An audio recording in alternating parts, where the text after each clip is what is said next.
এটা এটা মনে হচ্ছে যেন আমার কোনো নিকটজন মারা গেছে আপনি এই পাহাড়ের অবস্থা দেখে।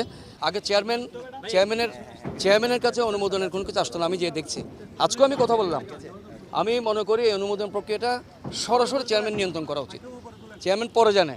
তো এখন আমরা যে প্রক্রিয়াটা আনতে চাচ্ছি, যে কোনো অনুমোদন চেয়ারম্যান হাতে হয়ে যাবে, যাতে চেয়ারম্যান জানবে কোথায় কি হচ্ছে, এবং তাহলে ওই তালিকা অনুযায়ী আমি নিজেও চিন্তা করছি এখন থেকে আমি প্রায় সাইটে যাব।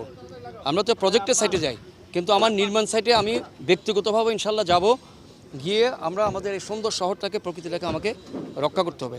আমি ধন্যবাদ জানাচ্ছি আমাদের এই কাজে যে আমরা এইটুকু সফল হতে পারছি, কোর্টকে করে আমাদের মাননীয় উপদেষ্টা সাহেব এবং মাননীয় পরিবেশ উপদেষ্টা, যিনি আমাদেরকে খুব এটা সহযোগিতা করেছেন।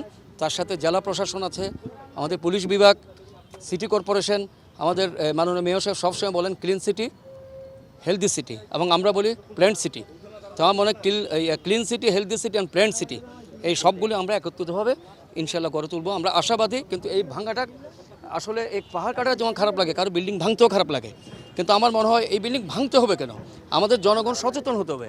এই প্রকৃতিকে ধ্বংস করে উনি একটা ভবন করছেন, কিন্তু কত বড় একটা অন্যায় করছেন, ওনাকে বুঝতে হবে এটা উনি কত বড় একটা অন্যায় করে যাচ্ছেন। এবং আমি জনগণকে আহ্বান করবো, এরকম পাহাড় কেটে যদি কোনো এরকম ভবন করা হয়, আপনারা দয়া করে আপনারা প্রতিহত করবেন। সাথে সাথে ওই ভবনে কোনো ফ্ল্যাট আপনারা কিনবেন না, ওখানে ফ্ল্যাট আপনারা কিনবেন না, তাহলে আপনারা নৈতিকভাবে অপরাধী হচ্ছেন। এবং আপনাদের সাংবাদিক শ্রেণীকেও আমি ধন্যবাদ, আপনারা সবসময় সচেতনতা সৃষ্টি করেছেন এবং ভবিষ্যতে আমাদের সহযোগিতা করবেন, ইনফরমেশনগুলো আমাদের কাছে পৌঁছে দেবেন।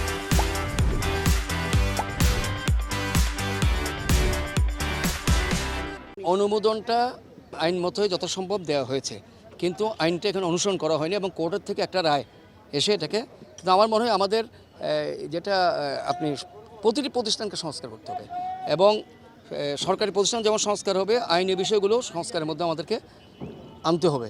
কারণ এইভাবে একটা ইনজাংশন হয়ে ওরা কাজ করতে থাকবে, কেউ আসতে পারবে না, এরকম না। তবে এখন আমি ধন্যবাদ জানাই, শেষ পর্যন্ত আমাদের বিচার বিভাগ যে এটা ভ্যাকেট করছে, নাহলে আমরা এটুকু করতে পারতাম না, বাকি পাহাড়টাও কিন্তু শেষ হয়ে যেত। আমার ধারণা ছিল না যে এতটুকু কেটে ফেলছে।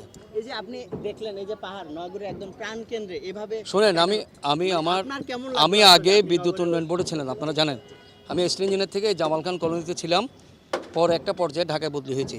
আমার জীবনে বেশিরভাগ সময় কিন্তু চাকরির এখানে আমি কেটেছে। কাজে এই পাহাড়গুলোর সাথে কিন্তু আমার একটা মনের যোগ। আবার লেখাপড়া করেছি এখানে পাহাড়ের পাশে, কোথায় MA school, collegiate school, Chittagong college. আমরা যখন ছুটতাম, বন্ধুবান্ধব গল্প করতাম, এই পাহাড়গুলো আমার মনে আছে। আমরা ছোটোবেলায় কিন্তু পাহাড়ের ভিতর খেলতাম, ছোটো ছোটো করে দৌড়ি করে। তো এই পাহাড়ের সাথে আমাদেরকে নিবিড় সম্পর্ক আছে, আপনাদের নিবিড় সম্পর্ক আছে। এটা মনে হচ্ছে যেন আমার কোনো নিকটজন মারা গেছে আপনি এই পাহাড়ের অবস্থা দেখে। তো আমরা যা ক্ষতি হয়েছে, এখন আমাদের চেষ্টা করতে হবে এটা আপনাদেরকে নিয়ে, চট্টগ্রামবাসীদেরকে নিয়ে। চট্টগ্রামবাসীরা সচেতন হতে হবে, অনেক বেশি সচেতন হতে হবে, এবং এই প্ল্যান অনুমোদন প্রক্রিয়াটাকে একটা বৈপ্লবিক পরিবর্তন করতে হবে। তো সেটাতে আমরা পদক্ষেপ দিচ্ছি। আমার আগামীকালও মিটিং আছে, আমি চাচ্ছি এটা সরাসরি আমার চেয়ারম্যানের কন্ট্রোলে নেওয়া, এটাই।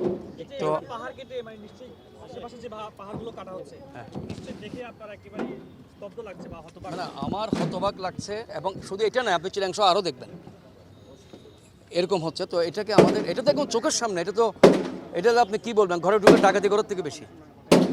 আমরা বারবার, কিন্তু এখানে আমরা আসতে পারতেছিলাম না আইনি বাধার জন্য।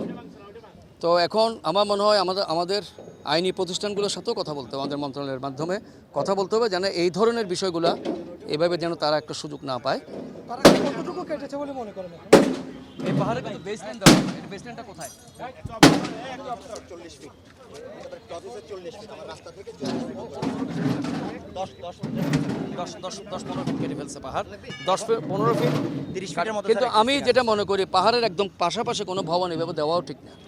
আর একটু, কারণ আপনি এরকম ভবনটা দিলেই তাহলে তার সে সুযোগ গ্রহণ করবে।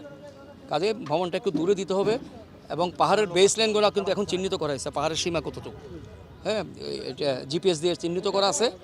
তো এটা করা কঠিন হবে, সাথে সাথে কিন্তু আপনার দুর্নীতির যে একটা বিষয় আছে সেটাও আমাদের অ্যাড্রেস করতে হবে। কারণ আপনি আইন যত কিছু করেন, আমরা মানুষরা যদি শুদ্ধ না হয়, তাহলে আইনের সঠিক প্রয়োগ হবে না। আমাদেরকেও সংশোধন হতে হবে, শুদ্ধ হতে হবে, সেটাই। একটা বিষয় যে অনেক বড় ক্ষতি কিন্তু হয়ে গেছে, কাটা হয়ে গেছে, ডেভিয়েশন হয়েছে অনেকগুলো, সেটা আসলে রেমেডিটা কি? রেমেডি কিছু হবে না, আমাদের ডিটেনশন ওয়াল চিন্তা করতে হবে আমাদেরকে।